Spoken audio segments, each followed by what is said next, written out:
কবি অচিন্ত্য কুমার সেনগুপ্ত রচিত পূব পশ্চিম কবিতার প্রশ্ন এবং উত্তর। আমি গত ভিডিওতে পূব পশ্চিম কবিতারই ডিটেল এক্সপ্লেনেশন তোমাদের সামনে তুলে ধরেছিলাম। এবার কিন্তু প্রশ্নমালা নিয়ে এসেছি এবং তার সাথে উত্তর। অবশ্যই প্রথম থেকে শেষ পর্যন্ত পুরো ভিডিওটি দেখবে। যাদের প্রয়োজন তারা লিখে নেবে, যত্ন করে শুনে নেবে প্রত্যেকটি অংশের উত্তর কিভাবে লিখতে হয়। আর যারা এখনও পর্যন্ত আমার চ্যানেলটিকে সাবস্ক্রাইব করে উঠতে পারোনি তারা অবশ্যই সাবস্ক্রাইব করে চ্যানেলটির পাশে থাকবে। সমস্ত রকম নোটস এবং তথ্য সেখান থেকে পেতে থাকবে। দেখো, প্রথম প্রশ্নটা কি রয়েছে, তোমার শীতল লক্ষা আর আমার ময়ূরাক্ষী। দেখো, ডট ডট দিয়ে আমি দিয়েছি শুভদায়িনী শান্তি, অর্থাৎ আমি পুরো অংশটা এখানে বললাম না। প্রথম প্রশ্ন কি আছে দেখো, উদ্ধৃত কবিতাংশটি কার রচিত এবং কোন কবিতার অন্তর্গত। উদ্ধৃত কবিতাংশটি কল্লোল গোষ্ঠীর স্বনামধন্য কবি অচিন্ত্য কুমার সেনগুপ্তের পূব পশ্চিম কবিতা থেকে নেওয়া হয়েছে। কবি অচিন্ত্য কুমার সেনগুপ্ত স্বয়ং আলোচ্য অংশের বক্তা। কবির দৃষ্টিতে দুই বাংলা যে একই বৃন্তে দুটি কুসুম, এই প্রসঙ্গে আলোচ্য মন্তব্যটি করেছেন। অর্থাৎ দুই বাংলার নৈসর্গিক প্রকৃতি, সংস্কৃতি, ভাষা, ভাবধারা, ফুল, ফসল, গাছপালা, উঠোন, বাড়ি, দরগা, মন্দির, সুর, কবিতা সবই যে এক, তাই তিনি বোঝাতে চেয়েছেন। কবিতাংশটির তাৎপর্য বিশ্লেষণ করো। পূব এবং পশ্চিম এই দুই বাংলায় নদীমাতৃক, অর্থাৎ বাংলাদেশের বা পূব বাংলার যে নদীগুলি শীতল লক্ষা, ভৈরব, কর্ণফুলী, পায়রা যেমন, পশ্চিম বাংলার তেমনই ময়ূরাক্ষী, রূপনারায়ণ, শিলাবতী, পিয়ালি। অর্থাৎ দুই বাংলার অসংখ্য নদ নদীর জল এক, ঢেউ এক, ধারা এক, তাদের সেই সমস্তই নদীগুলোতে অবগাহনে একই অতল শীতলতা অনুভূত হয়। উভয় দেশের নদ নদী শুভ ফলদায়িনী, অসীম শান্তির প্রতীক। দেশ বিভাগের ফলে রাজনৈতিক দিক দিয়ে পূব বাংলা অর্থাৎ বাংলাদেশ আলাদা রাষ্ট্রে পরিণত হলেও ভাষা, ভাবগত দিক থেকে, সংস্কৃতি এবং সব কিছুর দিক থেকেই তারা এবং পশ্চিম বাংলা যে এক এবং অভিন্ন, সেটাই কবি বোঝাতে চেয়েছেন। এবং কিছুতেই তাদের যে আলাদা করে রাখা যাবে না, তাও তিনি বোঝাতে চেয়েছেন। কিন্তু দুই বাংলার প্রাণের গভীর টানকে ছিন্ন করার খেলায় যে মত্ত হয়েছিল একদল স্বার্থপর মানুষ বা সাম্রাজ্যবাদী মানুষ, কিন্তু প্রকৃতি, পরিবেশ, সমাজ, সংস্কৃতির মিলনে দুই বাংলা যে এক, সে কথাই মনে করে দিয়েছেন কবি। দেখো, দ্বিতীয় প্রশ্ন কি আছে, আমার ভাবনার বাতাস তোমার ভাবনার বাগানে ফুল ফোটায়। আমি কমন কোশ্চেন যেটা, এই যে উদ্ধৃত কবিতাংশটি কার রচিত এবং কোন কবিতার অন্তর্গত, এই প্রশ্নটা আর রিপিট করব না। এটা একটা কমন কোশ্চেন, এটা সব প্রশ্নে থাকবে, কিন্তু আমি দিচ্ছি না। দেখো, প্রথম প্রশ্ন আছে, কোন প্রসঙ্গে এই উক্তি। দেশভাগ কবি মেনে নিতে পারেননি। ব্রিটিশ উপনিবেশের রাজনৈতিক স্বার্থ অটুট রাখতে গিয়ে বাংলাদেশ ও বাঙালির হৃদয়কে খণ্ড খণ্ড করা হয়েছে। বাঙালি তা মেনে নিতে ও ভুলতে পারেনি। বাংলার সংস্কৃতির সঙ্গে মিশে থাকা নদ নদী, নৈসর্গিক প্রকৃতি অবিচ্ছেদ্য। তাদের কথাই বিষয় ও উপাদান রূপে বাঙালির মাতৃভাষা বাংলা ভাষায় আত্মপ্রকাশ লাভ করে, বাঙালির চিন্তা ভাবনার জগৎকে প্রভাবিত করে। এ সব কিছুর বর্ণনা প্রসঙ্গে কবি উদ্ধৃত মন্তব্যটি করেছেন। আমার ও তোমার বলতে কাদের বোঝানো হয়েছে। আমার বলতে কবি এপার বাংলার অর্থাৎ পশ্চিম বাংলার বাঙালিদের কথা বলেছেন, এবং তোমার বলতে পূব বাংলা অর্থাৎ বাংলাদেশের বাঙালিদের কথা বলেছেন। দেখো, সি কি আছে, ভাবনা কি। বাঙালির চিন্তা, ভাবনা, স্মরণ, মনন এক সূত্রে গাঁথা। কবিতায় যেসব নদ নদীর কথা বারবার উল্লেখিত হয়েছে, সেসবই বাংলা ও বাঙালির প্রাণকেন্দ্র। ওপার বাংলার প্রসিদ্ধ নদী শীতললক্ষা, ভৈরব, কর্ণফুলী, পায়রা, জল, ঢেউ, ধারা, প্রবাহ সবই সুন্দর। এর অতল জলে শীতল অবগাহন বাঙালির হৃদয়কে শুভদায়িনী শান্তি দান করে। তেমনি পশ্চিম বাংলার ময়ূরাক্ষী, রূপনারায়ণ, শিলাবতী, পিয়ালির ঢেউ, জলধারা, অবগাহন অন্তহীন শীতলতা ও শান্তি প্রদান করে।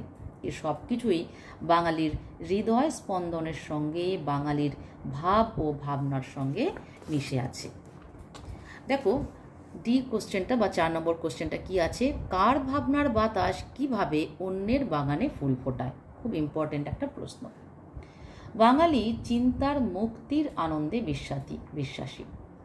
বাঙালির চোখে, বাঙালির ভাবনায়, বাঙালির চিন্তনে, বাঙালির স্মরণে, বাঙালির মননে এবং বাংলার নিসর্গ শোভা প্রকাশের নিভৃত উচ্চারণ হয়ে ওঠে, একে অন্যের দ্বারা প্রভাবিত ও অনুপ্রাণিত হয়। কারণ সব বাঙালির হৃদস্পন্দনের মধ্যে একে অন্যকে অনুভব করে।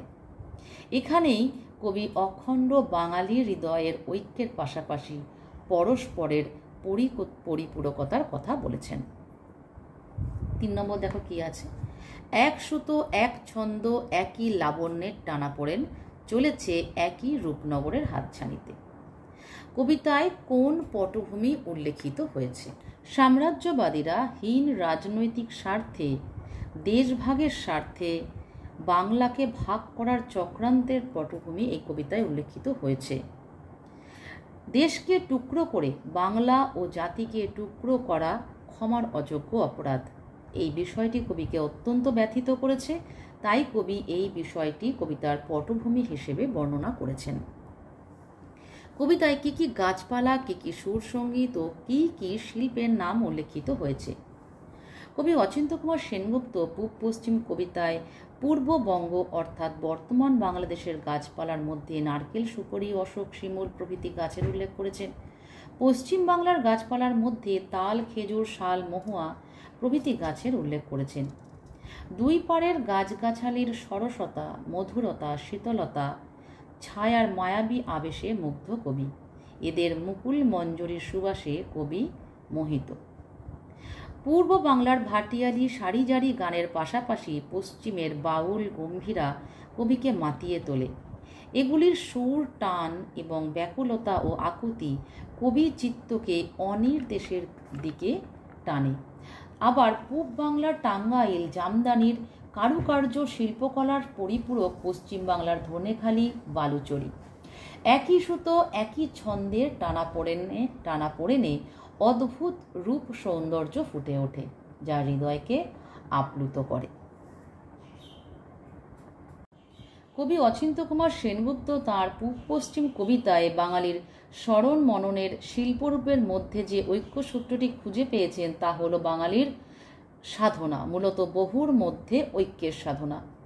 অজস্র দ্বন্দ্ব, জটিলতা, সংঘর্ষ, সংকটের মধ্যেও শিল্প সৌন্দর্যের নিরন্তর চর্চা বাঙালিকে সীমা থেকে অসীম অনন্তের দিকে নিরবিচ্ছিন্ন এগিয়ে চলার দিকে ইঙ্গিত করে। বাঙালি তাই অকুলের আকুতি নিয়েই লাবণ্যের টানাপোড়েনের মধ্যে এগিয়ে চলেছে। দেখো 4 নম্বর কি আছে, লাবণ্যের টানাপোড়েন এবং রূপনগরের হাতছানি শব্দ দুটির তাৎপর্য ব্যাখ্যা করো। বাঙালির শিল্প সাধনায় লাবণ্য সৃষ্টি সর্বাধিক গুরুত্বপূর্ণ। বাঙালির বস্ত্র শিল্পের টানাপোড়েনের মধ্যে দিয়েই উৎকর্ষ চর্চায় মগ্ন থাকে। শিল্পের সাধনায় রূপায়ণকে চরমতম উৎকর্ষ দিতে চান শিল্পী, তাই সেই শ্রেষ্ঠতম রূপ ফুটিয়ে তোলার মধ্যেই চলতে থাকে শিল্পী সত্তার আত্মানুসন্ধান। একেই কবি রূপনগরের হাতছানি বলে অভিহিত করেছেন।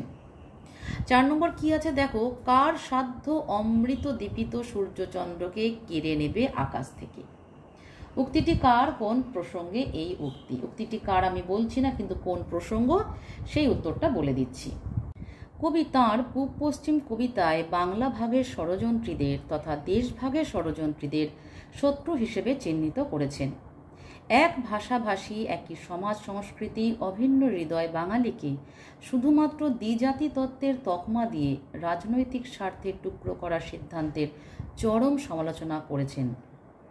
বাংলা ভাগ যে বাঙালির হৃদয়ের ব্যবচ্ছেদ এবং তা বাঙালি কোনোদিন মানবে না, সেই কথাই কবি এই প্রসঙ্গে আলোচনা করেছেন। প্রসঙ্গটা বলে দিলাম। এবার হচ্ছে উক্তিটির মূল বক্তব্য বর্ণনা করো। কবি দেশ বিভাগের ষড়যন্ত্রীদের শত্রুরূপে চিহ্নিত করেছেন। এরা বিশাল ব্যাপ্ত বাংলাকে, বাঙালির হৃদয়কে দ্বিখণ্ডিত করেছে। বাঙালির মধ্যে বিদ্বেষ বিরূপতা ছড়িয়েছে, বিচ্ছিন্ন করে রাখতে চেয়েছে নিজেদের ঔপনিবেশিক স্বার্থে। এভাবে তো নদীর দুর্বার গতি বা বাতাসের অবাধ স্রোতকে আটকে রাখা যায় না। বাঙালির কাছে তার মাতৃভাষা মাতৃদুগ্ধের মতো, তাদের রক্তে বইছে বাংলা ভাষা। বাঙালির বাংলা ভাষার মধ্যে তার মায়ের স্নেহস্পর্শ খুঁজে পায়। বাংলা ভাষায় লেখা কবিতার রক্ত লেখায় বাঙালি গুঞ্জরিত হয়। বাংলা ভাষার উচ্চারণে এক আনন্দ আশ্চর্য অনুভূতি জাগে। কবির ভাষায়, এই ভাষায় আমাদের আনন্দে আশ্চর্যের সাক্ষাৎকার। অর্থাৎ পৃথিবীতে কোনো শক্তি নেই বাঙালির কাছ থেকে তার মাতৃভাষা কেড়ে নিতে পারে। আকাশ থেকে যেমন কেউ কেড়ে নিতে পারে না চন্দ্র সূর্যকে, ঠিক তেমনই বাঙালির কাছ থেকেও কেউ ছিনিয়ে নিতে পারবে না তার মাতৃভাষা বাংলা ভাষা, তার হৃদয়ের ভাষা, রক্ত ঝরানো ভাষা বাংলা ভাষার উচ্চারণ। বক্তার মনোভাব বিশ্লেষণ করো। এখানে বক্তা অর্থাৎ কবি অচিন্ত্য কুমার সেনগুপ্তের দেশাত্মবোধ বাঙালির চিরন্তন ক্ষত দেশ বিভাগের ষড়যন্ত্রের বিরুদ্ধে সোচ্চার। ঠিক তেমনি মাতৃভূমি ও মাতৃভাষাকে একই আসনে সমাসীন করেছেন কবি। মাতৃভাষা উচ্চারণের অধিকারকে দিয়েছেন সর্বাধিক গুরুত্ব। কবির কাছে উদ্ভাসিত হয়েছে মাতৃভূমির চিন্ময়ী রূপটি। কবির দৃষ্টিতে বাঙালিকে মাতৃভাষার উচ্চারণ থেকে বিরত করা আকাশ থেকে চন্দ্র সূর্যকে ছিনিয়ে নেওয়ার মতোই অসম্ভব এবং অবিশ্বাস্য। দেখো, বক্তার তাঁর উক্তির সপক্ষে আর কোন কোন যুক্তি ও আদর্শের কথা বলেছেন। বক্তা অর্থাৎ কবি আদর্শ হিসেবে রবীন্দ্রনাথ ও নজরুলের স্মৃতিচারণা করেছেন। দুজনেই মাতৃভাষা তথা বাংলা ভাষার স্থপতি। বাংলা ভাষার মধ্যে দিয়েই মানুষের যাবতীয় অনুভূতিকে রূপায়িত করেছেন তাঁরা। বাঙালির ও বাংলা ভাষার ঐক্যের কথা বলেছেন। তাঁদের কাছ থেকেই আমরা ভালোবাসতে শিখেছি মানুষের ভালোবাসা, মানব প্রেম, মানবিক বোধের ঐক্য। টোটাল কোশ্চেনগুলো, আনসারগুলো শেষ হলো। আশা করি মন দিয়ে শুনে নিয়েছো। নেক্সট ভিডিওর অপেক্ষায় থাকো। সুস্থ থাকো।